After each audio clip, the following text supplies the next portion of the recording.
after the presentation. So to begin, let me do a legal disclaimer. The Commonwealth Connect team is not providing legal advice today. We are just sharing our interpretation of the Treasury guidance, and we're facilitating collaboration and allowing a venue for localities to share their interpretation and what each locality is thinking about doing with all this money. Please consult your counsel when determining if a project is eligible for the local fiscal recovery fund. Okay, with that done with, let's move on.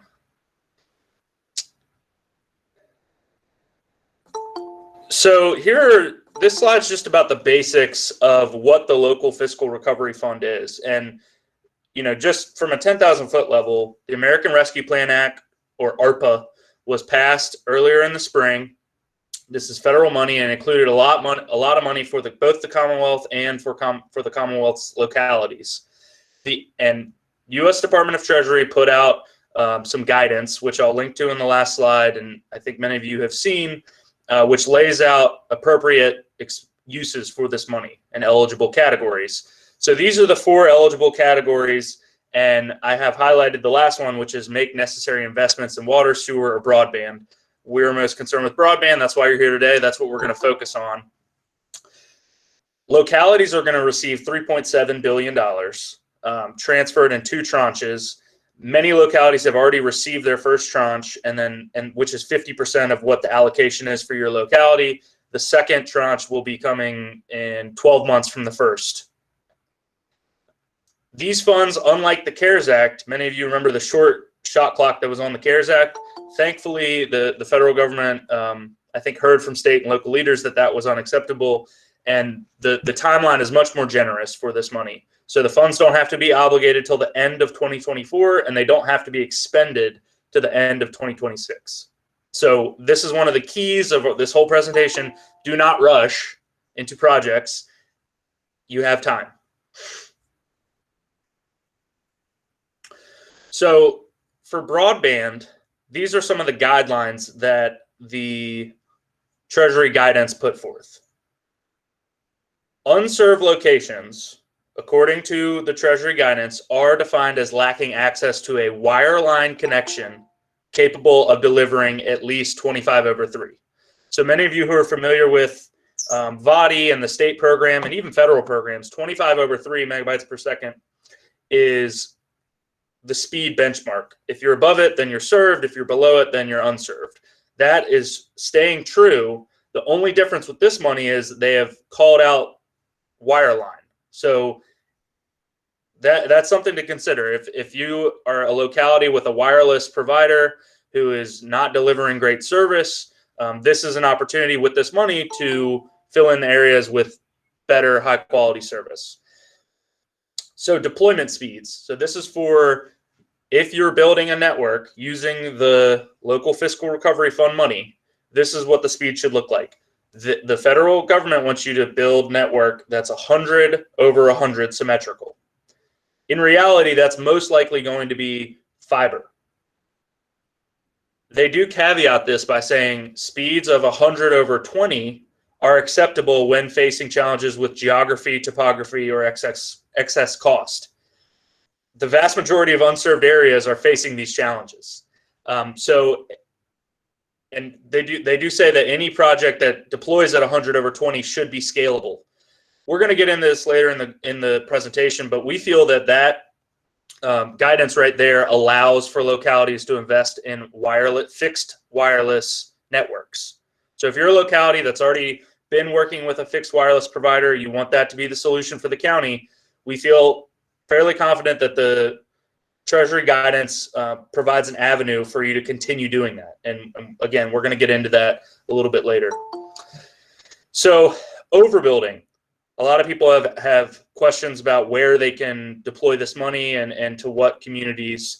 In the guidance and throughout the presentation, you'll see we have direct quotes from the guidance. In selecting an area to be served by a project, recipients are encouraged to avoid investing in locations that have existing agreements to build reliable wireline service. So again, they're calling out wireline. with minimum speeds of 100 over 20 by the end of 2024. So if there's an area that has federal funding, state funding, or you've talked to a local provider and they're building out the area with reliable service, then it's probably not a good idea to build out those areas.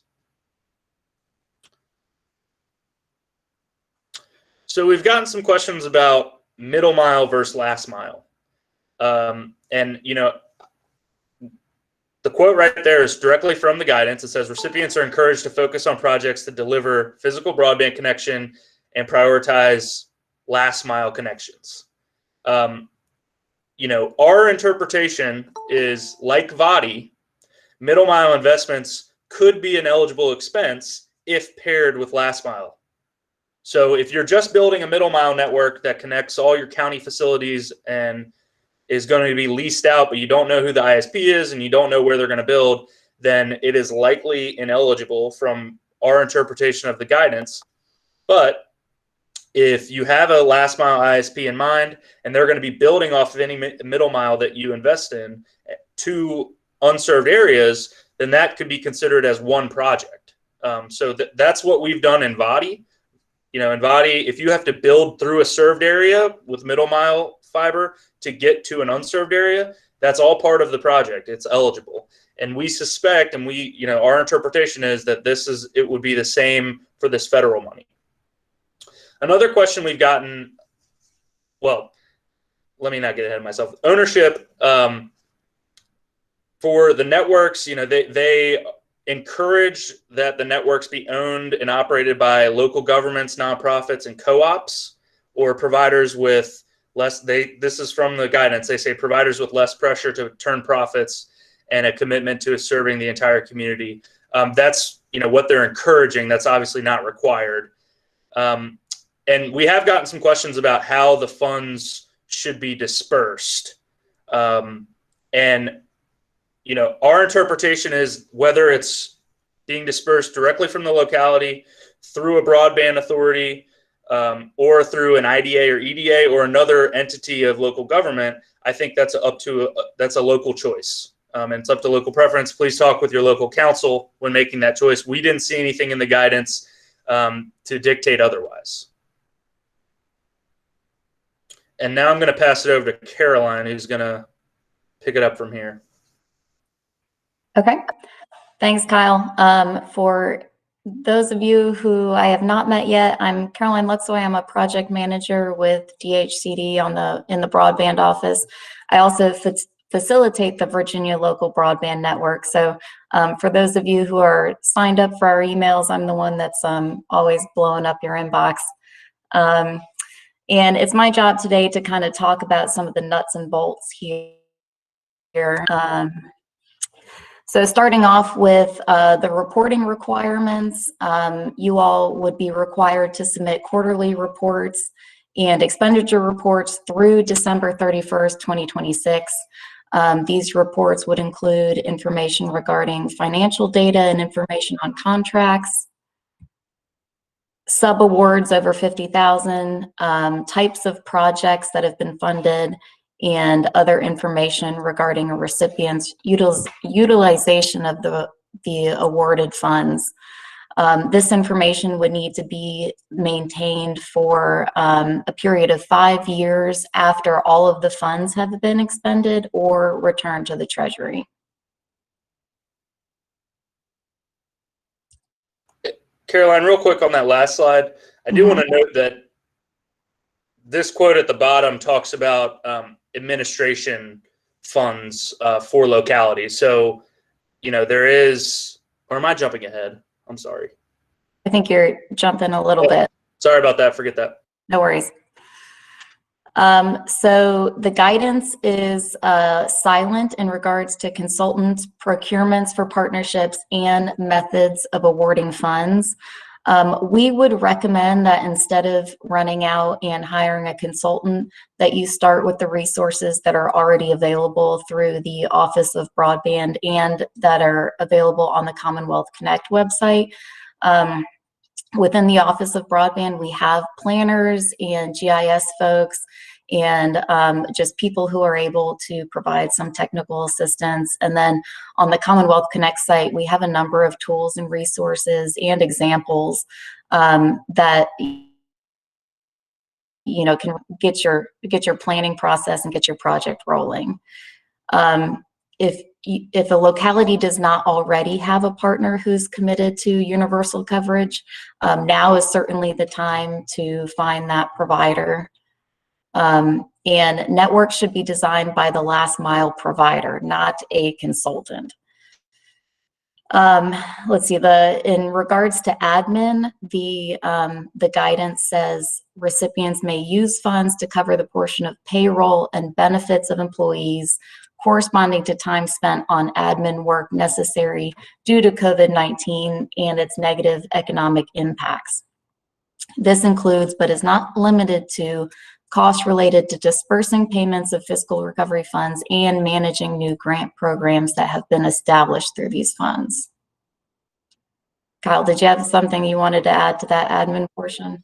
Yeah, I just want to mention that we've heard from a lot of localities over the years that they just don't have the local staff to devote to broadband, and it's a lot to take on. But through this funding that localities are getting, that might be an avenue to devote some local time, local staff, either existing staff or bring on new staff to help facilitate universal broadband coverage in the locality.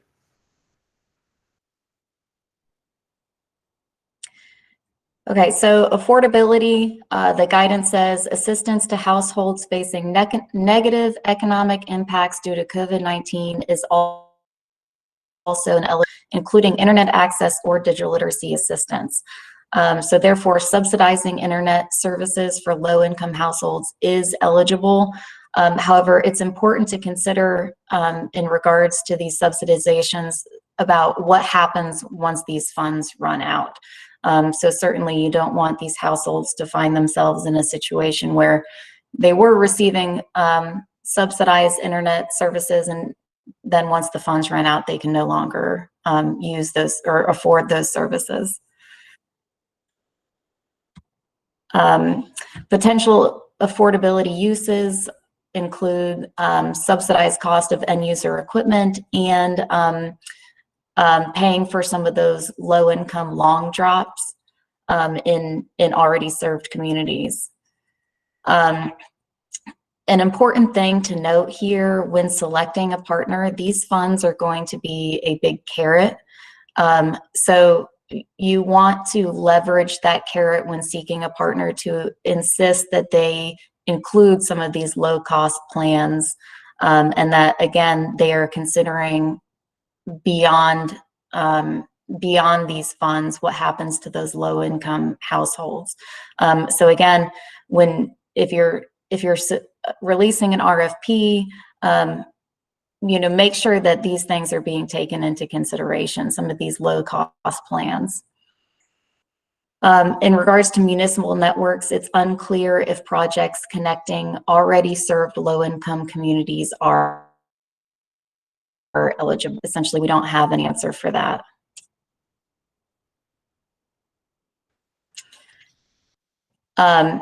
Digital literacy is an allowable use. The guidance says recipients may use funds to provide assistance to households facing negative economic impacts due to COVID-19, including digital literacy training and other programs that promote access to the internet.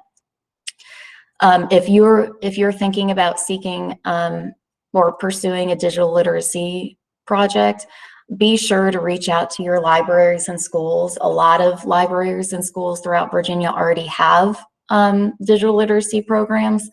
And in addition to that, we have within the VLBN, we have quite a few representatives from schools and libraries. So be sure to leverage this network to learn from others about what they have done, what they already have available, and what they might be planning for with this funding. In regards to cybersecurity, recipients may also use funds for modernization of cybersecurity, including hardware, software, and protection of critical infrastructure as part of provision of government services up to the amount of revenue loss due to the public health emergency. So this could be a good opportunity to modernize some of those municipally owned networks, including locality facilities, schools, water, sewers, public safety. Hey, Caroline, real quick on digital literacy, something else to keep in mind if you're pursuing a project to achieve universal coverage with this funding. Once the project's built, we've seen a lot of VADI projects in the past. Digital literacy outreach is part of the project. So once the project's built, you'll partner with the ISP and do some community meetings in the unserved areas and partner with your library. So that's something else to keep in mind is when you're building out projects, you should also think about how we can help spread the word of digital literacy to the unserved communities once it's all built. Great, thanks, Kyle. And I think I'm handing this over to Amar. Thank you, Caroline. Good morning, everyone, and thank you for joining us today. My name is Amar Al-Omari. I'm a telecommunication broadband project manager here at DHCD, and today I'm going to be presenting the fixed wireless broadband and how it can fit under the ARPA funds. And also going to talk about the scalability and the factors to take into consideration when designing those fixed wireless networks. So according to the guide, the projects would be expected to be designed to deliver upon project completion 100 megabit per second download and between 20 and 100 megabit per second upload speeds, and would be scalable to a minimum of 100 megabit per second symmetrical. That's 100 megabit per second download and also 100 megabit per second upload. According to this guide, the scalability, we can refer to scalability of how well a network can upgrade the speeds of the service. With the technology that we have today and using the right equipment, some fixed wireless broadband networks can deliver 100 over 20 megabit per second and will be scalable to 100 over 100 megabit per second. Next slide, please. So fixed wireless broadband as a definition, as a concept, is the internet connection providing high-speed bandwidth delivered using radio signals instead of cables. Or we can just simply say it's a way of using radio waves to send and receive fast internet. If you guys look at the image here, you can see those homes. Those homes are connected using the subscriber unit. You guys can see it on the roof of those homes. Using a wireless signal, they're connected to the radio tower. Then the radio tower is connected to the wireless ISP, the core network of the wireless ISP. Then those core network elements, they're connected to the internet. This is just a high-level illustration of how a wireless broadband architecture looks like. Some of the uses for fixed wireless broadband, we can use them to connect homes, businesses, and community anchors.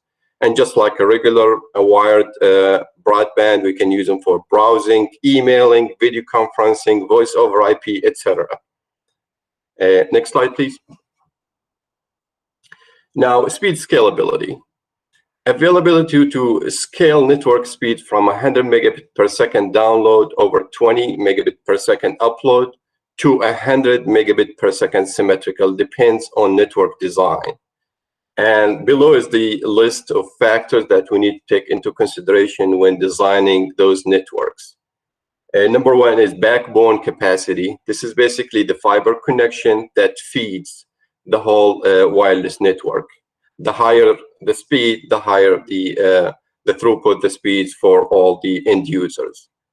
Number two, core network elements. We're referring here to the core routers, core switches, servers, and other elements that are usually in the data center of those ISPs. Number three, upgrade software licenses. We refer here to the frequency, channel bandwidth. We can also refer to the access points that are on the tower. Also, number four is the access points on the tower. They have to be capable of processing high-speed internet. The last one is the subscriber units, or CPEs. There's many names for those. They must be able to process high-speed internet. Those factors collectively, they play a role in delivering high-speed internet or high-speed throughput. For more information and more technical assistance, please contact our broadband office. Our email is batty@dhcd.virginia.gov. Thank you, and back to you, Chandler. Thanks, Amar. Yeah, and we want to emphasize here that there's a lot to unpack around wireless eligibility of ARP funds. So recognizing that not all local governments have a wireless engineer on their staff, please reach out to us as a free resource to help you kind of navigate if you're considering using ARP funding for wireless projects. But like Amar said, I'm Chandler Vaughn. I'm a broadband policy analyst in the office. I'm going to unpack a little bit more of funding opportunities around state funding and federal funding, and then get into a little bit more about the local fiscal recovery fund. So as I said, the state broadband funding, conveniently named State Fiscal Recovery Fund, is in addition to the $3.7 billion local governments are getting, the state is also receiving $4.3 billion. And this will be appropriated similarly to how it'll be appropriated with your boards and councils, will be appropriated by the General Assembly in a special session upcoming this summer. And we've gotten a preview too of where we think the General Assembly and Governor are heading on this. They published a memo back earlier this month, maybe back into May actually, where the General Assembly and leaders and Governor Northam said that a shared priority of theirs is to fully deploy broadband access across Virginia. And that builds upon what the VADI program is already doing. I know a lot of folks are familiar with VADI on the call, but for those that may not be, that's our state's largest grant program to expand broadband access to areas that don't have broadband service now.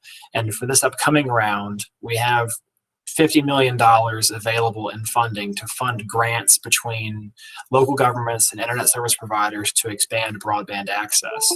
But we want to make it clear here that we're confident that additional funding will be available for VADI in this coming round. And we don't want folks to limit their thinking to this $50 million pot of money that is currently available through the state budget. So, and think bigger than what the funding is available this year, and don't limit yourself to saying that, oh, we can only apply for 10% or 25% of that $50 million pot just because there's only that much money available. So please do think bigger than this number on paper right now. And for the coming round, it's right around the corner. Applications open on June 17th. Our How to Apply webinar is also that day. And then with applications closing on September 14th. And we're hoping that awards for this coming round of VADI will be turned around and announced in December of this calendar year, December 2021. Hey, Chandler, real quick. Yeah. I just want to note, if the General Assembly ends up allocating some of this $4.3 billion of state money towards broadband, our team's goal is to have one entry point for localities and ISPs. So what we want to avoid is creating a separate program for the federal money aside from VADI.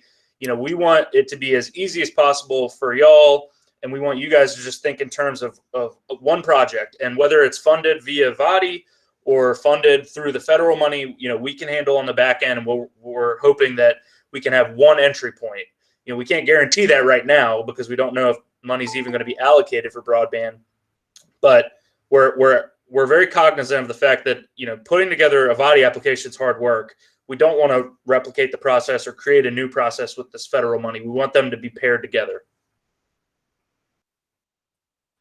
Thanks, Kyle. Yep. So in regards to some other federal broadband funding, in the American Rescue Plan, there was also the Capital Projects Fund, and there's an estimated $220 million coming to Virginia, the state government, state level, to carry out capital projects that enable work, education, and health monitoring, including remote options.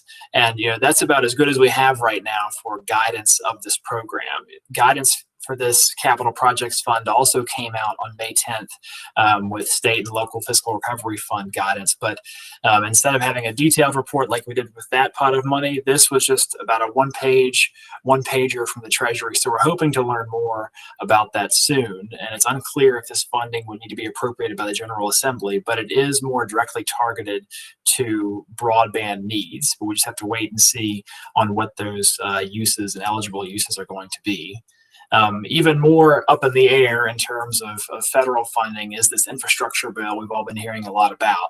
And even in the most recent news cycle over the last 3 days, it seems like this is even further out of reach. But we've seen substantial amounts on both sides of the aisle from the Republicans and Democrats included in infrastructure proposals around broadband. But while this could be promising and could be something huge for broadband in the future, we don't want folks to count on it. We should make every effort we can now to solve this broadband problem with the money that is coming down the pipeline and is more secure than either one of these two funding sources. We've been hearing a lot from the field too about how the state and local fiscal recovery fund dollars interact with the RDOFF program, the Rural Digital Opportunity Fund that was announced by the Federal Communications Commission in December of last year. The guidance around RDOFF doesn't speak directly about the auction, but it does hit on a couple of key components. We've quoted the guidance in the top there about how recipients are encouraged to avoid investing in locations that will have wireline service with 100 megabits download, 20 upload by December 31st of 24, the spending deadline for this funding. And to really get into this, we need to first explain too what the RDOFF construction timeline is. So the clock starts ticking on RDOFF obligations where internet service providers are required to build out those areas they won through that auction in early 2022. And it's a 6-year build out requirement with 40% of a internet service provider's eligible or awarded areas in a state. That 40% must be built out by 2025 and then 20% in each year thereafter. So 100% of the build out for RDOFF has to be complete by early 2028, depending on when they get under contract with the Federal Communications Commission.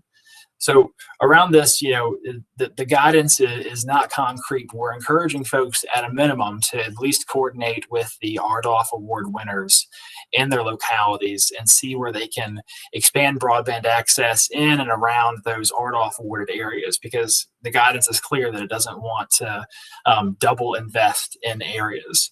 So please reach out to those RDOFF awardees in your localities, and if you don't have their contact information, reach out to us, and we can facilitate some relationships there and put you in contact with those folks. And then lastly, at the bottom, it depends on how you read the guidance, but the guidelines may allow for funding to go to these areas to accelerate construction and bring in new partners to provide service to these areas quicker. But again, please consult your local council on that to see if you believe that's an eligible use of funding. So the last, 3 things we want to drive home. The first one is that, at the end of the day, we're encouraging folks to think big around this investment. This is a once-in-a-generation opportunity to get your community access to broadband, thinking at a county and regional level here, bringing universal service. We're really encouraging folks to avoid just continuing to pick up pockets of density. That really hurts the economics of bringing broadband access to an entire county or region. And 2, when available, we're thinking that folks should partner with neighboring localities. Fiber optic cable and wireless signals don't just stop at a local government border. We think that the more regionally folks can think, the more easy it is to bring ISPs to the table and get them to build out universal networks in your communities. And then also too, this funding once in a generation is an opportunity too to bring other internet providers to the table. So if in your communities, if an incumbent provider for years hasn't been willing to partner for universal service, now's the time with this carrot of funding to bring other folks in to get networks built out and get your community served. The second point that we're driving home here too is that folks have time. It's with the CARES Act funding, we were trained to get the funding out within the calendar year under 12 months. But with this program, we've got more time built in to develop more thoughtful projects and programs. Kyle mentioned it earlier in the presentation, but the fund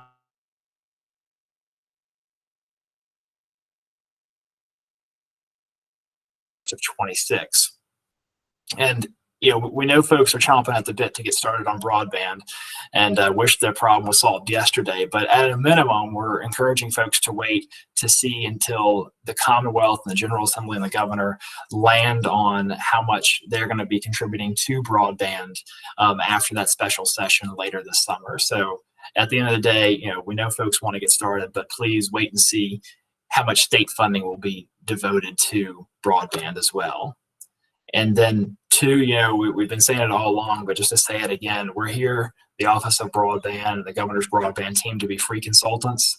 We want to be clear here that if you're interested in participating in the VOTI round, that this local fiscal recovery fund dollars will be considered as match to VOTI because it is discretionary spending. And that's the one way to climb the score sheet in the VOTI program, is to bring us a more cost-efficient project that keeps that state request per passing down. And just that would make your project immensely more competitive if you're able to contribute local fiscal dollars, recovery fund dollars to the VOTI round this coming cycle. So with that, we're going to also unpack a little bit more about how to and best practices around thinking big. So I'm going to turn it over to Lonnie Hamilton to talk a little bit more about universal broadband thinking. Hello, everybody. I'm Lonnie Hamilton. I'm one of the planners here, and I also handle our mapping. We are going camera off because my internet does not want to play nice today. But we typically define universal coverage as somewhere around 97% of homes in a locality, and therefore at the state level in aggregate, having access to broadband speeds of 25 over 3. So 25 megabytes download, 3 megabytes upload. And that is consistent with the current federal definition of broadband as well. And so when you're thinking universal, you kind of have to get an idea of what's already there and what's already being built. The federal government threw a lot of money into various projects over the last several years, and these usually don't necessarily involve the locality being aware of it. And so these programs are being built, they're funded, and you should take advantage of that where you can. And so, if there's broadband coming to those areas, you can focus on areas that don't have broadband and don't have federal funding. And so it's really important that you identify that existing public funding. That is something that we can help with. Just, feel free to ask. And also to take advantage of that funding where possible. Especially with RDOFF, which is the most recent round of federal broadband funding. The new VOTI guidelines allow you to leverage that funding to accelerate that build off and cover the gaps left behind by RDOFF to build a county out to universal coverage. And you can very easily work with this federal funding in such a way that, combining state and federal dollars, you can get your county or your city to universal coverage. And as an example, I wanted to talk about King and Queen County, which had an extensive amount of federal money deployed under the Connect America Fund in 2018. And so I believe that went to River Street. And so the county worked with River Street, knowing that there were still unserved gaps left behind by that funding, to see if they could take VOTI money and fill those gaps and bring the county to universal coverage. And so they managed to fund the area in orange in the southern part of the county with a 2020 VOTI grant. And so between that, some RDOFF funding that came later, and then a second round of VOTI funding that they received in the most recent round, they have now covered all of the county in funding, and it will soon reach universal coverage. And so there's a good roadmap and a good example there of how you can use all these different funding sources together to plug the holes. Next slide, please.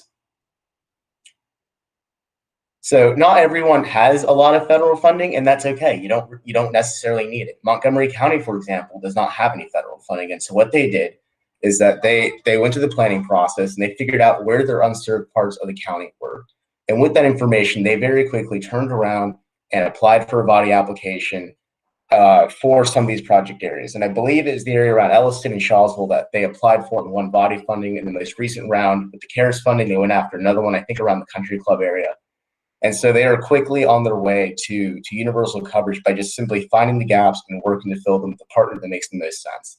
And so it is really important that you identify these areas, which admittedly is the hard part, and that's what the planning is for, and that's what we're here to help with, and use the money to get to universal coverage. And frankly, with the millions of dollars flying around, there isn't a reason that you shouldn't get to universal coverage. And so with that, it's also important to note that you have a little bit of leverage as a locality to be a little pickier with who you're working with. For example, we talked about it a little bit earlier, but you want to work with someone, if you can, that has affordability in mind, that maybe has those low-cost options for folks who can't necessarily afford full service but still need it. And additionally, think about all your options, get a little creative. Some of the localities have taken advantage of the utility leverage statute, in which use the utilities are building out fiber optics on their power infrastructure, and then you have another provider partner with them to act as a last mile provider. And I believe Montgomery County is also pursuing something like that. Similar arrangements we've done in the Northern Neck, Grayson County. Get creative, be smart, see what you can do, and let's get the universal coverage. I believe that's all. Thanks, Lonnie. So this last slide is, we're going to keep this up, and this is just the resources that you have. We're going to put this presentation on the Commonwealth Connect website. We're also going to send it out to all the attendees. For the U.S. Department of Treasury guidance, FAQs, all that stuff, there's the link for that. And if you have taken anything away, it's please contact our team. You can contact the Office of Broadband at vadi@dhcd.virginia.gov. And then if you need a presentation for your Board of Supervisors, City Council, anyone else, our team, Evan Feynman, the Chief Broadband Advisor, and myself are always willing to come out in person or do a Zoom meeting with anyone really who needs to hear about broadband or this money. So with that, Desiree, do you want to open it up for questions? I want everyone to, we've already gotten some, but please, if you have questions, put them in the chat now and we'll go through them.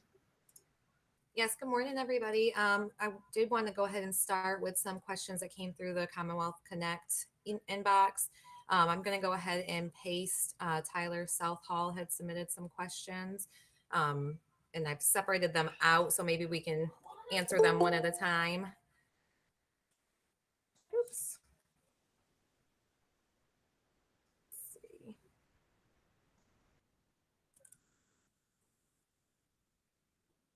All right, so in the chat, I just put in there, the conditions on the ARPA money appear to be pushing people towards a wireline fiber solution. What vehicles are suggested for this? The awarding, contracting entity, and procurement. Kyle, do you want to start with that? I'm going to kick this over to Caroline since she kind of mentioned the procurement side of things.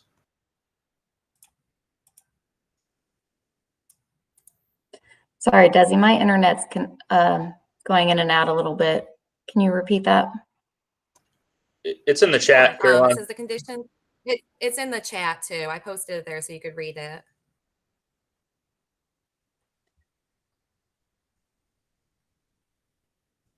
Yeah, I think so. This is the one that we received through email, correct?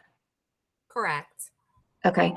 Yeah, I think as mentioned, the guidance in regards to the procurement, there really isn't a whole lot of information.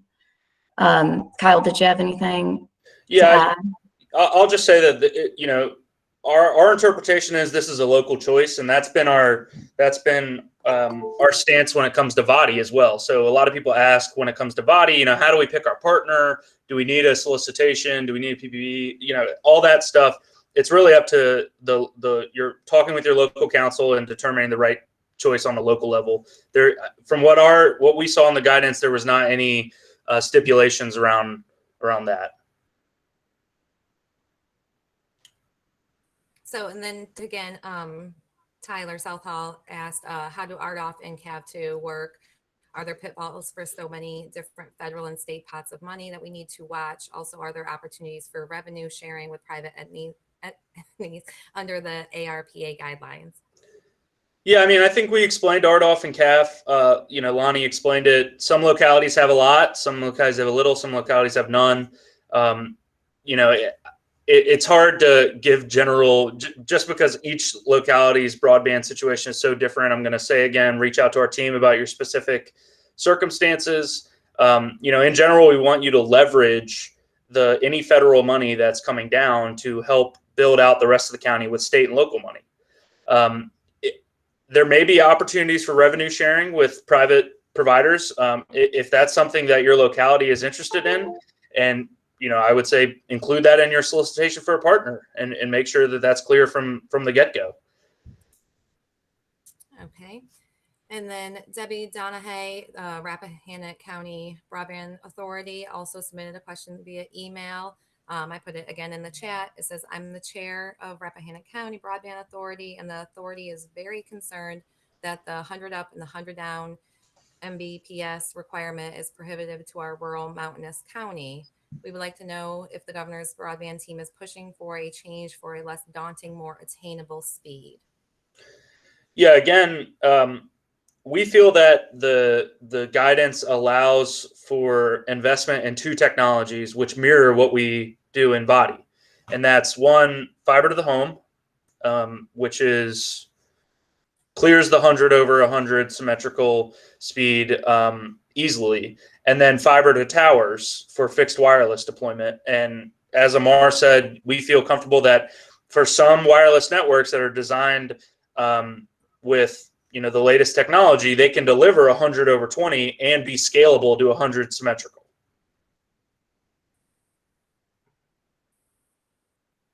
All right, and then looking into the chat, John M. asked, are there any rating criteria for the applications that you can share with the group?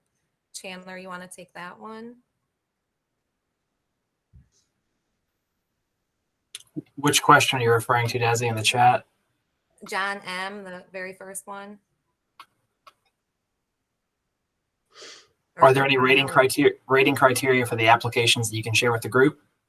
Yeah. Correct. Okay. Yeah. Thanks, Desi. And in response to that too, I mean, I don't want to get into all the details about how we score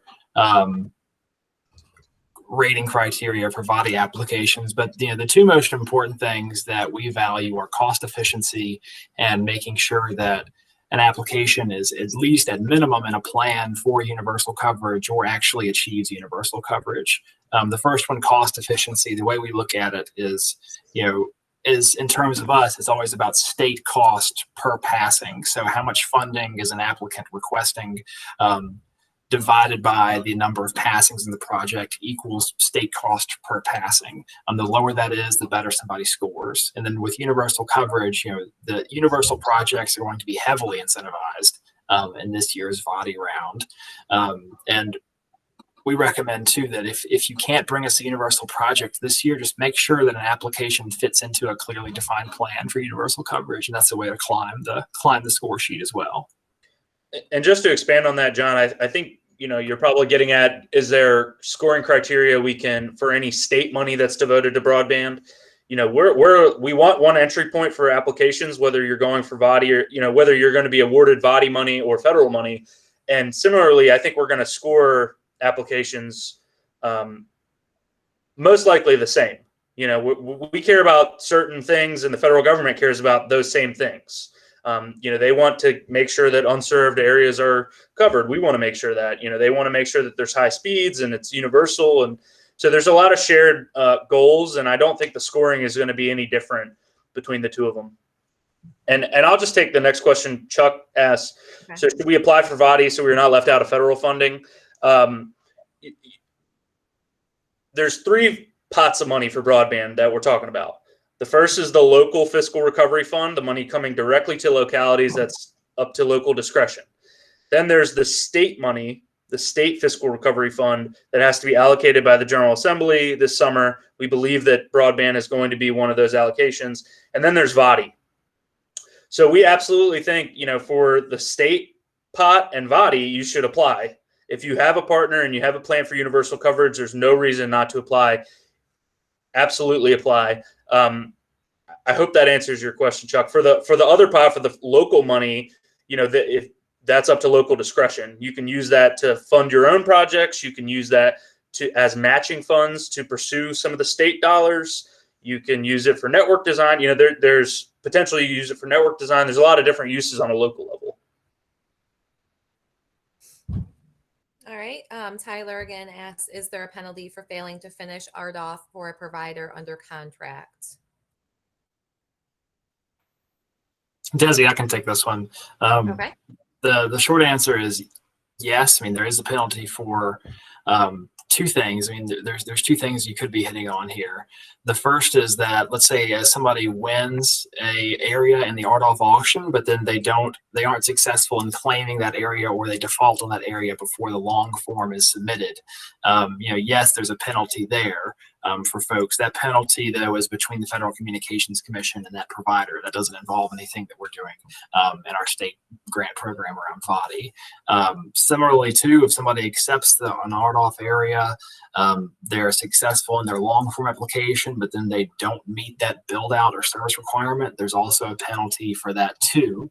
But again, that's between the FCC and the provider, not with our state programs. All right, James Garrett, RDOFF was a lousy auction and awards were usually 25 to 30% of the cost of the project. Does anyone want to touch on that? Yeah, we don't disagree, and this kind of, and I see James's next question, which is, am I correct that your guidance, you'll fund the gaps, but really won't help with funding for RDOFF areas? For VADI, which the guidelines are on the VADI website right now, you can pair RDOFF areas with VADI, and I don't want to get too in the details, but you can do that. And honestly, why we came to that is because RDOFF was a lousy auction. We agree with that, and the awards weren't enough to build out the areas, and we don't want, we want this federal money coming down, but we don't want these areas stranded, and we don't want to leave localities in the lurch. So it's something that we're dealing with, and we're hoping that VADI will help incentivize RDOFF winners to accelerate and expand beyond their original award. All right, and the last question in the chat, Matthew Hinkins, on the 100 over 100 standard, does the broadband office generally agree that the standard is that it has to be available, but that customers can elect to purchase service tiers at lower levels? Yeah, that's my interpretation of the guidance. That is our interpretation. Is there anyone on the phone that is not joining us via video that has any questions for the team?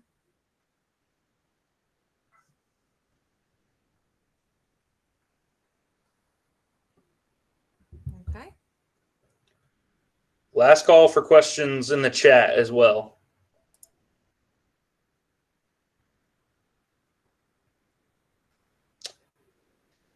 All right. Well, Chandler, do you mind going to the best practices page again real quick? I want to hit on, these three things. If you can walk away with anything, it's think big, pursue universal coverage plans. If the partners you have now are not willing to do it, find a new partner. You have time, so think big and don't rush into cherry picking projects, but wait and achieve universal coverage, and then leverage the local money that you're getting with the Commonwealth's resources, meaning you can use that for match for VADI, and if the state puts more money into VADI or a similar program.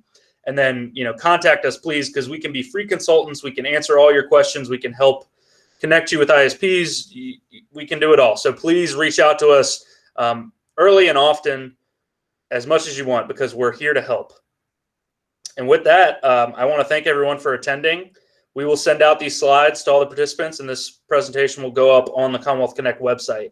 But we'll be meeting again at 4 p.m. If any of you had to get on late or get off earlier, if you want to redo, we'll be doing this again at 4 p.m. So thank you to everyone.